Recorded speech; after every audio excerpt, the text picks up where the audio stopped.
오늘 이 아침에도 말씀을 이해하는 은혜와 기도 응답의 은혜가 넘치기를 소원합니다. 함께 묵상하실 말씀은 이사야서 36장 1절에서 22절 말씀입니다. 같이 1절로 3절까지만 읽겠습니다. 히스기야 왕 14년에 아스루 왕 사네립이 올라와서 유다의 모든 견고한 성을 쳐서 취하니라. 아스루 왕이 라기스에서부터 랍사게를 예루살렘으로 보내되 대군을 거느리고 히스기야 왕에게로 가게 하며 그가 윗못 수도 곁 세탁자의 밭 큰 길에 섬에 히스기야의 아들 왕궁 맡은 자 엘리야김과 서기관 셈나와 아삽의 아들 사관 요아가 그에게 나아가니라. 아멘. 오늘부터 우리가 묵상할 36장부터 39장까지의 말씀은 이사야서 안에서 아주 독특한 부분입니다. 이 부분은 히스기야 왕이 그 통치 기간에 있었던 국가적 재난의 상황을 어떻게 해결했는지에 대한 이야기인데요. 이사야서의 많은 부분을 차지하는 예언의 말씀과는 달리 역사서의 필체로 되어 있습니다.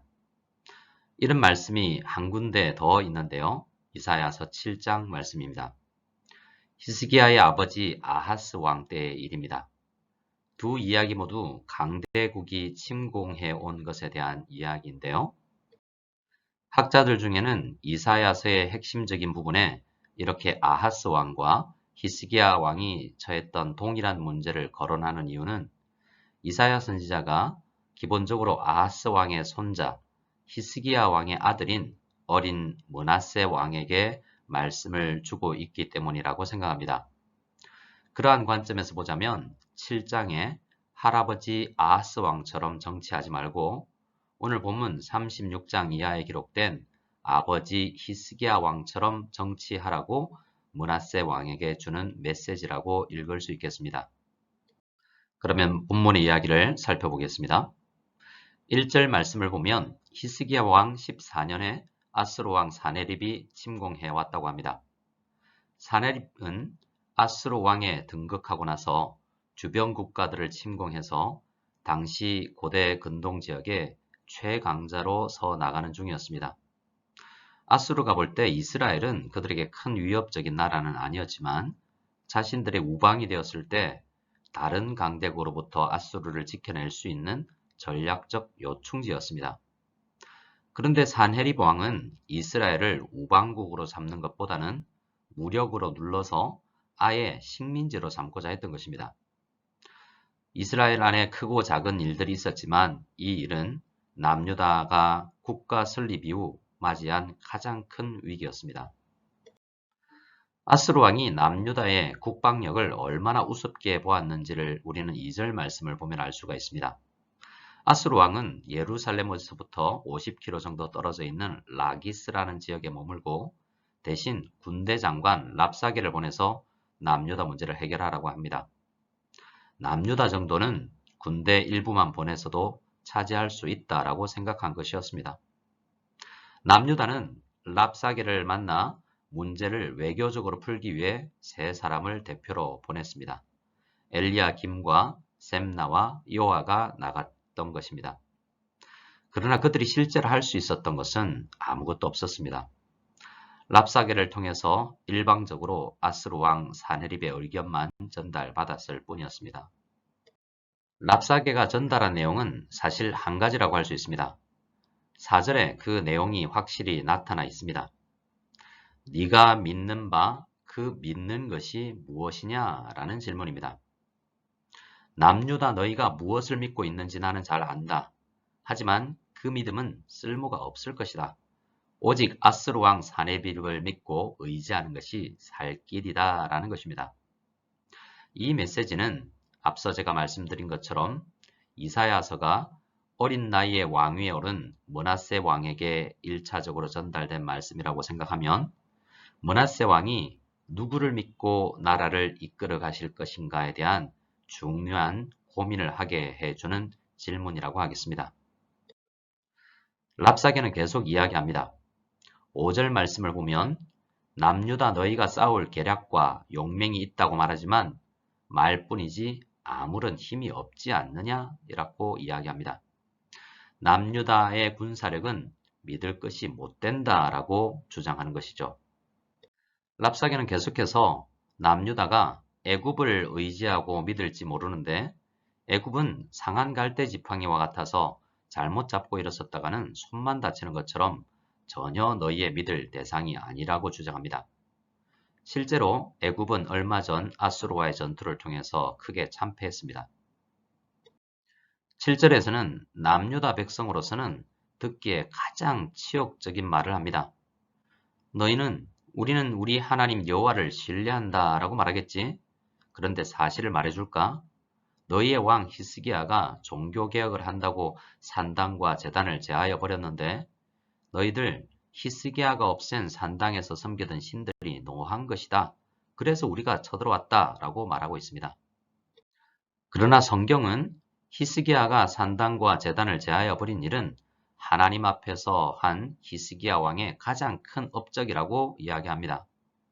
그런데 그것이 의미 없는 일이고 오히려 문제였다라고 지적하고 있는 것입니다. 오늘날 우리에게 이렇게 이야기하는 것과 비슷합니다. 열심히 새벽기도 하고 열심히 예배드리고 신앙생활 했는데 너 암 걸렸잖아. 직장에 문제가 생겼잖아. 시험 성적이 좋지 않잖아. 하나님 믿어봐야 소용이 없다. 이런 정도의 비아냥거림인 것입니다. 이것은 남유다가 여호와 신앙이 흔들리면 모든 것이 무너지는 신앙을 가진 국가라는 것을 알고 사용하는 고도의 심리 전술 전략이라고 할 수 있습니다.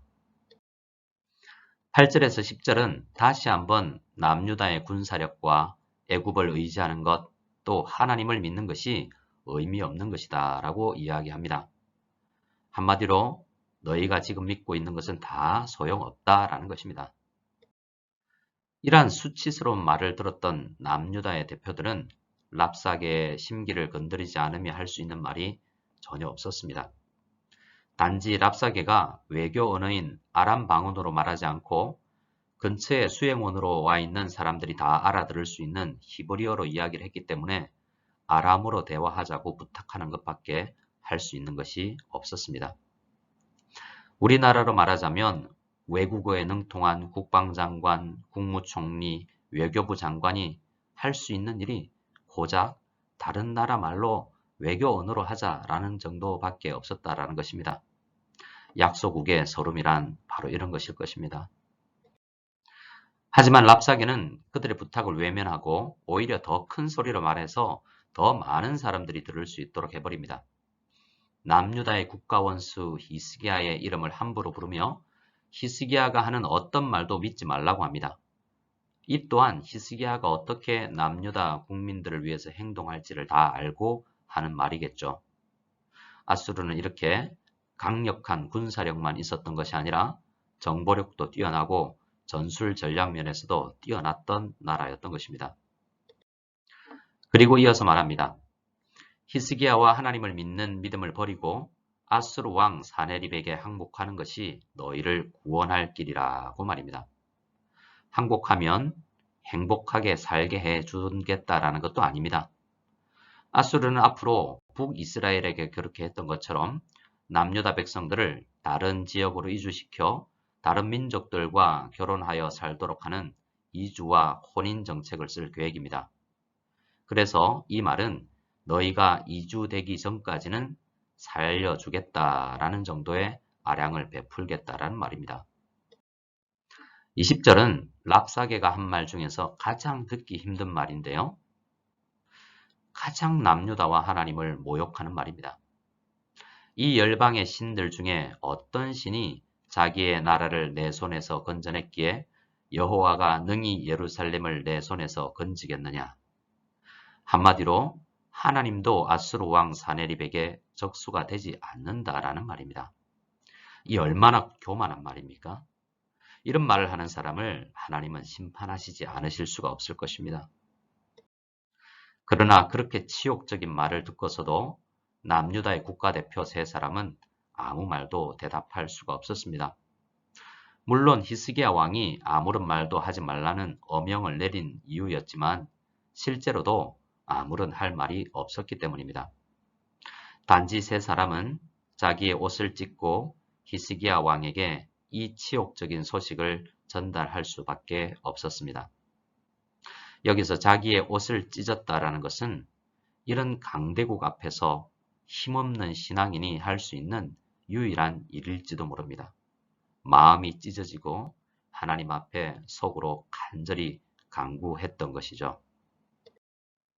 오늘 36장은 오늘 저녁 기도회 때 전할 37장 말씀의 배경이 되는 말씀입니다. 우리는 37장을 통해서 중요한 교훈을 얻게 될 것인데요. 36장을 통해서 오늘 한 가지 우리에게 질문을 하고 말씀을 마치고자 합니다. 아수르의 군대 장관 랍사게가 질문한 바로 그 질문입니다. 내가 믿는 바 그 믿는 것이 무엇이냐? 이 질문입니다. 우리는 살아계신 하나님과 그의 말씀을 온전히 믿지 않으면 이러한 세상 권력 앞에서 힘없이 무너지게 될 것입니다.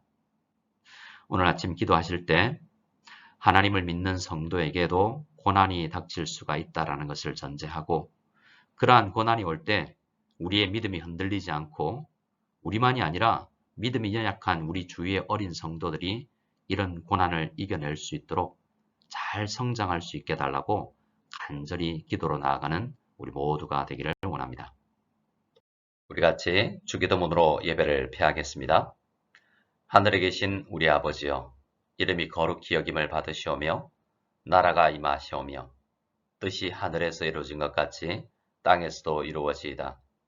오늘 우리에게 일용할 양식을 주시옵고 우리가 우리에게 죄 지은 자를 사하여 준 것 같이 우리 죄를 사하여 주시옵고 우리를 시험에 들게 하지 마시옵고 다만 악에서 구하시옵소서. 나라와 권세와 영광이 아버지께 영원히 쌓옵나이다. 아멘.